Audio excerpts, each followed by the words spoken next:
கணக்கெடுக்கிறது கூட உங்களுக்கு மனசு வரலன்னா எதுக்கு நீ ஆட்சி நடத்துறீங்க? எதுக்கு உங்களுக்கு இந்த ஆட்சி விளையாட்டு போங்க. உங்களால முடியலன்னு சொல்லுங்க, நாங்க நடத்துறோம்.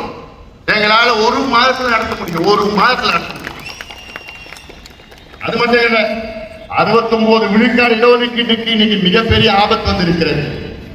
உச்ச நீதிமன்றத்தில் இந்த வழக்கு இருக்கிறது. என்ன வழக்கு?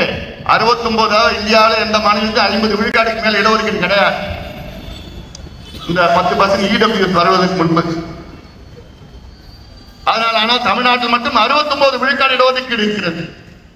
அந்த 69 விழுக்காடு இடஒதுக்கீட்டை ஜெயலலிதா அம்மையார் அவர்கள் 94, 93, 94 காலத்துல அவங்க ஆட்சி காலத்துல அது அரசியல் சாசன திருத்தத்தை கொண்டு வந்து 9வது அட்டவணையிலே பாதுகாப்பாக நம்முடைய 69 விழுக்காடு இடஒதுக்கீட்டை பாதுகாப்பாக நமக்கு ஏற்படுத்தினார் ஜெயலலிதா அம்மையார் அவர்கள்.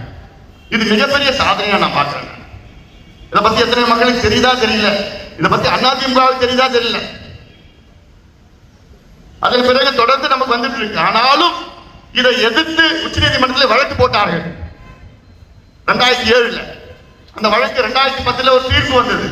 அந்த தீர்ப்பின்படி என்ன சொன்னாங்க உச்ச நீதிமன்ற நீதிபதி, குறிப்பா தலைமை நீதிபதி என்ன சொன்னார் தெரியுமா?